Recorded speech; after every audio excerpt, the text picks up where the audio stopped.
ഇനി നമ്മൾ ദേശീയ രാഷ്ട്രീയത്തിലേക്കാണ് പോകുന്നത്. പ്രത്യേകിച്ച് കേരളത്തിലെ നിയമസഭാ തെരഞ്ഞെടുപ്പിന്റെ ഫലം കാത്തിരിക്കുകയാണ് എങ്കിൽ പശ്ചിമ ബംഗാൾ അത് അവസാനഘട്ട തെരഞ്ഞെടുപ്പിന് ഒരുങ്ങുകയാണ്. അതായത് രണ്ടാം ഘട്ട തെരഞ്ഞെടുപ്പ്. സാധാരണ പശ്ചിമ ബംഗാളിൽ 6 or 7 ഘട്ടമൊക്കെ ആയിട്ടാണ് തെരഞ്ഞെടുപ്പ് നടക്കാറുള്ളത് എങ്കിൽ ഇത്തവണ അത് 2 ഘട്ടമായിട്ടാണ് തെരഞ്ഞെടുപ്പ് നടക്കുന്നത്. ഇതാ പരസ്യപ്രചരണത്തിന്റെ സമാപനം ആണ് ഇന്ന്. 7 ജില്ലകളിലെ 142 മണ്ഡലങ്ങളിൽ ആണ് രണ്ടാം ഘട്ട തെരഞ്ഞെടുപ്പ് നടക്കുന്നത്. ഒന്നാം ഘട്ടത്തിൽ റെക്കോർഡ് പോളിംഗ് ആയിരുന്നു സംസ്ഥാനത്ത് രേഖപ്പെടുത്തിയിരുന്നത്. അതിൻ്റെ ഒരു തുടർച്ച തന്നെ ഒരു പക്ഷേ രണ്ടാം ഘട്ടത്തിലും ഉണ്ടാകും എന്നാണ് പൊതുവെ പ്രതീക്ഷിക്കപ്പെടുന്നത്. പൊളിറ്റിക്കൽ ഡെസ്കിൽ നിന്ന് വി വിനോദാണ് വാർത്തയുടെ വിശദാംശങ്ങളുമായി ചേരുന്നത്. വിനോദ്, ഇത്തവണ SIR ശേഷം നടക്കുന്ന ഒരു തെരഞ്ഞെടുപ്പ്, അതുകൊണ്ട് തന്നെ കഴിയുന്നത്ര വോട്ടർമാർ പോളിംഗ് ബൂത്തിലേക്ക് എത്തും എന്ന് എല്ലാ രാഷ്ട്രീയ പാർട്ടികളും പ്രതീക്ഷിച്ചിരുന്നതാണ്. കാരണം ഏറ്റവും അധികം SIR ചർച്ച ചെയ്യപ്പെട്ട ഒരു സംസ്ഥാനം എന്നത് പശ്ചിമ ബംഗാളാണ്. ബംഗ്ലാദേശിൽ നിന്നുള്ള നിരവധിയായ ആളുകൾ വ്യാജരേഖകളും ഒക്കെയായി അതിർത്തി കടന്നു വരുന്ന ഒരിടം കൂടിയാണ് ബംഗാൾ. അതുകൊണ്ട് SIR പേരുണ്ടാവുക, വോട്ട് ചെയ്യുക എന്നതൊക്കെ ഇത്തവണ അവിടെ പ്രധാനപ്പെട്ട ചർച്ചാ വിഷയം കൂടിയാണ്. ആദ്യഘട്ടത്തിൻ്റെ ഒരു പ്രതിഫലനം തന്നെ രണ്ടാം ഘട്ടത്തിലും ഉണ്ടാകും എന്നാണോ പൊതുവെ പ്രതീക്ഷിക്കുന്നത്? കൊട്ടിക്കലാശത്തിലേക്ക് കിടക്കുമ്പോൾ എന്താണ് ചിത്രം വിനോദ്? അഭിലാഷ്, ചരിത്രത്തിലില്ലാത്ത വിധമാണ് ആദ്യഘട്ടത്തിൽ പോളിംഗ് നടന്നത്. 93% വോട്ടുകൾ പോൾ ചെയ്യപ്പെട്ടു. അതായത് പശ്ചിമബംഗാളിൻ്റെ ഒരു ചരിത്രം പരിശോധിച്ചാൽ പോലും ഇത്രയധികം വോട്ടുകൾ പോൾ ചെയ്തൊരു സാഹചര്യമില്ല. അതുതന്നെയാണ് അഭിലാഷ് പറഞ്ഞതും. SIR ശേഷം ഈ വോട്ട് നഷ്ടപ്പെടുമെന്ന ചിന്ത, അല്ലെങ്കിൽ ഈ പൗരത്വവുമായി ബന്ധപ്പെട്ട് നിൽക്കുന്ന ആശങ്ക, അതുകൊണ്ട് ആളുകൾ കൂട്ടമായി വോട്ട് ചെയ്യാനെത്തുന്നു. മറ്റൊന്ന്, BJPയുടെ വലിയ വളർച്ച അവിടെ ഉണ്ടാവുകയാണ്. ഇത് മതന്യൂനപക്ഷങ്ങളെ ആശങ്കപ്പെടുത്തുന്ന ഒരു സാഹചര്യം ഉണ്ട്. അത് വളരെ വ്യക്തമായി തന്നെ ബംഗാളിൽ അത് പ്രകടവുമാണ്. അതുകൊണ്ട് അവിടെ ഒരു ധ്രുവീകരണം, വോട്ടുകളുടെ ധ്രുവീകരണം ഉണ്ടായി എന്ന് വിലയിരുത്തപ്പെടുന്നു. ആളുകൾ കൂട്ടമായി എത്തി വോട്ട് ചെയ്തു എന്ന ഒരു അവകാശവാദം, അവിടെയാണ് തൃണമൂൽ കോൺഗ്രസ് വലിയ പ്രതീക്ഷ വെച്ച് പുലർത്തുന്നത്. പക്ഷേ നമ്മൾ കാണേണ്ടത് ഏതാണ്ട് 90 ലക്ഷത്തിനധികം അടുത്ത് വോട്ടുകൾ SIR-ലൂടെ പശ്ചിമബംഗാളിൽ പുറത്തു പോകുന്ന നിലയുണ്ടായി. അതായത് അത് കാലാകാലങ്ങളിൽ തൃണമൂൽ കോൺഗ്രസിന് ലഭിച്ചുകൊണ്ടിരുന്ന വോട്ടുകളാണ്. ആ വോട്ടുകളാണ് പുറത്തു പോയത്. അതുകൊണ്ട് തന്നെയാണ് BJPക്ക് അവിടെ വലിയൊരു എഡ്ജുണ്ട് എന്ന അവകാശവാദം വരുന്നത്. അധികാരത്തിലെത്താൻ കഴിയുമെന്ന് BJP പ്രതീക്ഷ വയ്ക്കുന്നത്. കാരണം ഇങ്ങനെ കടന്നു കയറി വന്ന വോട്ടുകൾ, അത് കാലങ്ങളായി തൃണമൂൽ കോൺഗ്രസിന് അല്ലെങ്കിൽ നേരത്തെ CPM-ന് ലഭിച്ചുകൊണ്ടിരുന്ന വോട്ടുകൾ മാറ്റാൻ കഴിഞ്ഞു എന്ന ഒരു പ്രതീക്ഷ BJP വെച്ച് പുലർത്തുന്നുണ്ട്. ഒരുപക്ഷെ രാജ്യത്ത് ഈ തിരഞ്ഞെടുപ്പുകൾ നടക്കുന്നതിൽ അതിശക്തമായ പോര് BJPയുടെ പ്രധാനപ്പെട്ട നേതാക്കൾ ഏറ്റവും കൂടുതൽ കേന്ദ്രീകരിച്ചത് ബംഗാളിലായിരിക്കണം. കാരണം പ്രധാനമന്ത്രിയാകട്ടെ അമിത്ഷാ ആകട്ടെ, അവർ ഇന്നും അവസാനത്തെ കലാശക്കൊട്ടിൻ്റെ സമയത്തും ബംഗാൾ കേന്ദ്രീകരിച്ചാണ് അവരുടെ പ്രവർത്തനങ്ങൾ നടത്തുന്നത്. ആ തരത്തിൽ വലിയ പോരാട്ടം മമതാ ബാനർജിയുമായി ഏറ്റുമുട്ടുന്ന നിലയിൽ വാക്പോര്, അത് നമ്മൾ എടുത്തു പറയേണ്ട ഒരു കാര്യമാണ്. ഈ തിരഞ്ഞെടുപ്പ് തുടങ്ങിയ ശേഷം ഒരുപക്ഷെ കേരളത്തിലോ തമിഴ്നാട്ടിലോ ഒന്നും തന്നെ നമ്മൾ കാണാത്ത വിധം ദേശീയ തലത്തിലെ നേതാക്കളും BJP നേതാക്കളും മമതാ ബാനർജിയുമായി നടന്ന വാക്പോരുകൾ, ഭക്ഷണത്തിൻ്റെ കാര്യത്തിൽ പോലും ആ പോര് ഏറ്റവും ഒടുവിൽ എത്തിയിരിക്കുന്നു. കഴിഞ്ഞ ദിവസം മീൻ ഇങ്ങനെ നിവേദ്യമായി നൽകുന്ന അമ്പലത്തിലേക്ക് നരേന്ദ്രമോദി എത്തുന്നു. അവിടെ മാംസാഹാരവും മത്സ്യവും നിരോധിക്കും BJP എത്തിയാലെന്ന വലിയ ക്യാമ്പയിനാണ് മമതാ ബാനർജിയും തൃണമൂൽ കോൺഗ്രസും അഴിച്ചുവിട്ടത്. ആ തരത്തിലുള്ള പോരാട്ടം ഒരു വശത്ത്.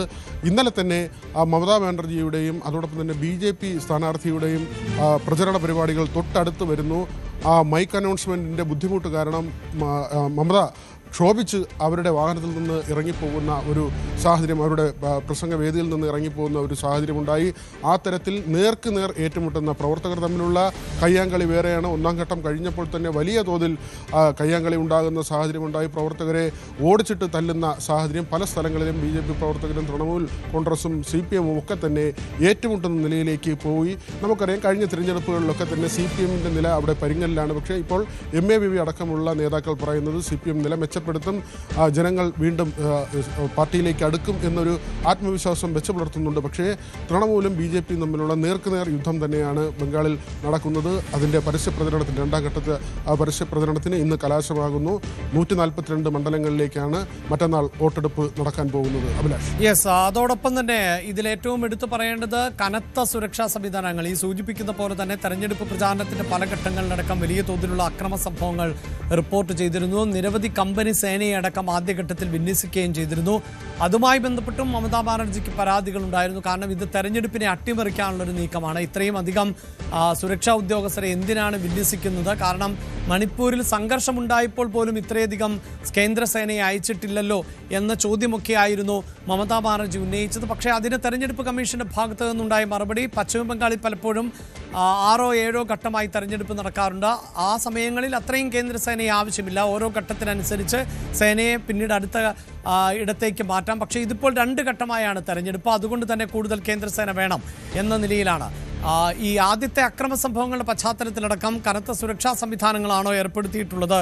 വിനോദ്, അഭിലാഷ്, ബൂത്ത് പിടുത്തം ഉൾപ്പെടെയുള്ള കാര്യങ്ങൾ അത് കഴിഞ്ഞ ആദ്യഘട്ടത്തിൽ തന്നെ ആരോപണമായി വന്നതാണ്. നമ്മൾ അതിൻ്റെ ദൃശ്യങ്ങൾ പുറത്തു വന്നതാണ്. പല ബൂത്തുകളിലും സംഘർഷമുണ്ടായി. ഈ ഏജന്റുമാരെ ഇരിക്കാൻ പോലും സമ്മതിക്കാത്ത തരത്തിൽ ഏത് പാർട്ടി പ്രവർത്തകർ അവിടെ അക്രമമുണ്ടാക്കുന്ന നില, അല്ലെങ്കിൽ അവിടെ ഒറ്റപ്പെട്ടു പോകുന്ന പ്രവർത്തകരെ കയ്യേറ്റം ചെയ്യുന്ന നില, ഓടിച്ചിട്ട് തല്ലുന്ന സാഹചര്യം, ഇതെല്ലാം തന്നെ ഒന്നാം ഘട്ടത്തിൽ സംഭവിച്ചതാണ്. അതുകൊണ്ട് തന്നെ ഇത്ര വലിയ മത്സരം നടക്കുമ്പോൾ ഇലക്ട്രോണിക് വോട്ടിംഗ് മെഷീനുകളുടെ സുരക്ഷിതത്വം ഉൾപ്പെടെയുള്ള കാര്യങ്ങൾ ഉറപ്പുവരുത്തേണ്ട ഒരു സാഹചര്യം ചൂണ്ടിക്കാട്ടുന്നുണ്ട്. ഏതായിരുന്നാലും മമതയ്ക്ക് വലിയ പരാതിയുണ്ട്. കാരണം മറ്റ് സംസ്ഥാനങ്ങളില്ലാത്ത വിധമുള്ള സംവിധാനങ്ങൾ അത് കേന്ദ്ര സർക്കാർ അവിടെ പിടിമുറുക്കുന്നു. തങ്ങളുടെ പ്രവർത്തകരെ പ്രവർത്തിക്കാൻ സമ്മതിക്കുന്നില്ല, അല്ലെങ്കിൽ ആ പ്രവർത്തന സ്വാതന്ത്ര്യം തടയുന്നു. രാഷ്ട്രീയ പ്രവർത്തനത്തിനുള്ള അവകാശം നിഷേധിക്കുന്നു. കേന്ദ്രം അവരുടെ അധികാരം സംസ്ഥാനത്തിന് മേൽ അടിച്ചേൽപ്പിക്കുന്നു എന്നതാണ്. ഇത് ആദ്യം തുടങ്ങുന്ന ഒരു സംഭവമല്ല, തിരഞ്ഞെടുപ്പുമായി മാത്രം കാണേണ്ട ഒരു കാര്യമല്ല. സംസ്ഥാനങ്ങൾക്ക് ഈ സഹായം, കേന്ദ്രത്തിൻ്റെ വിഹിതം ലഭിക്കുന്നത് മുതൽ കേരളവും തമിഴ്നാടും ബംഗാളും ഒക്കെ തന്നെ BJP ഇതര സർക്കാരുകൾ ഉന്നയിച്ചിട്ടുള്ള നിരവധി പരാതികളുണ്ട്. മമതയും കേന്ദ്ര സർക്കാരും തമ്മിൽ നിരന്തരം ഏറ്റുമുട്ടലായിരുന്നു. കേരളത്തിൽ സംഭവിച്ചതുപോലെ തന്നെ ഗവർണറെ ഉപയോഗിച്ച് സംസ്ഥാനത്തിൻ്റെ ഭരണം അട്ടിമറിക്കാൻ കേന്ദ്രം ശ്രമിക്കുന്നു എന്ന തരത്തിൽ വലിയ ആക്ഷേപം മമതയും ഉന്നയിച്ചതാണ്. അത് തമിഴ്നാട്ടിലും അതേ സാഹചര്യമുണ്ടായിരുന്നു. ഈ എല്ലാ സംസ്ഥാനങ്ങളിലും BJPക്കെതിരെയുള്ള നിലപാടുകൾ ഏതാണ്ട് ഒരേ തരത്തിലായിരുന്നെങ്കിൽ പോലും അതിശക്തമായ ഏറ്റുമുട്ടലിലേക്ക് പോയത് മമതാ ബാനർജിയാണ്. അവിടെ CPM-ൽ നിന്ന് തൃണമൂലിലേക്ക് അധികാരം വന്ന ശേഷം ഒരു വലിയൊരു വനിതാ ശക്തിയായി തന്നെ മമത മാറുന്നൊരു കാലഘട്ടമുണ്ടായിരുന്നു. അതിൻ്റെ ഒരു തുടർച്ചയാണ്.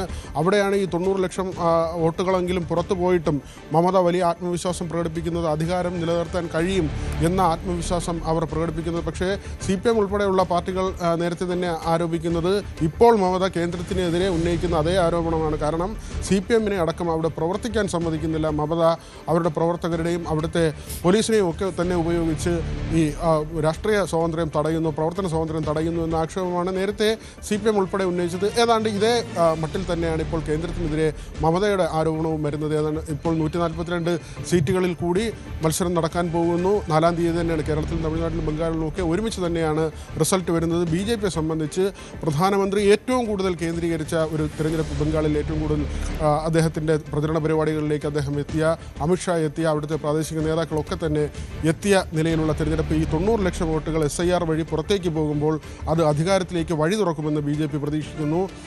എന്നാൽ ന്യൂനപക്ഷ വോട്ടുകളുടെ വലിയ കേന്ദ്രീകരണം തങ്ങൾക്ക് അനുകൂലമായി ഉണ്ടായെന്നും ഈ 93% പോളിംഗ് നില കാണിക്കുന്നത് തൃണമൂലിന് അനുകൂലമായി ആളുകൾ വോട്ട് ചെയ്തു എന്നതുമാണ് മമതയുടെ അവകാശവാദം. ഏതായിരുന്നാലും വലിയ പൊരിഞ്ഞ പോരാട്ടം, അത് കായികമായുള്ള പോരാട്ടമാകട്ടെ, നേതാക്കൾ തമ്മിലുള്ള വാക്പോരാകട്ടെ, അധിക്ഷേപങ്ങളാകട്ടെ, ആ തരത്തിലൊക്കെ തന്നെ വിഷം എന്നുവരെ നരേന്ദ്രമോദിയെ മമതാ ബാനർജി വിശേഷിപ്പിച്ചൊരു തെരഞ്ഞെടുപ്പ് പ്രചരണ കാലഘട്ടമാണ് കടന്നു പോകുന്നത്. അതിൻ്റെ കൊട്ടിക്കലാശമാണ് 2ാം ഘട്ടത്തിൻ്റെ ഇന്ന് നടക്കാൻ പോകുന്നത്.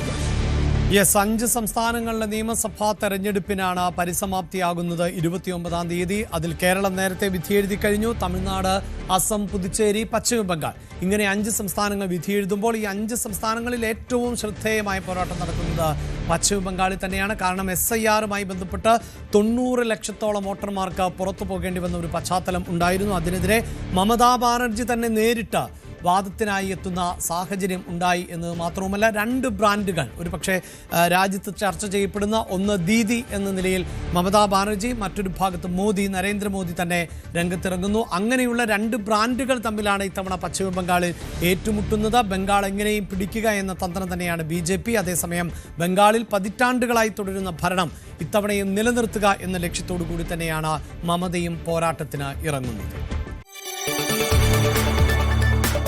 കൂടുതൽ വാർത്തകൾക്ക് News 18 Keralam YouTube channel subscribe ചെയ്യുക.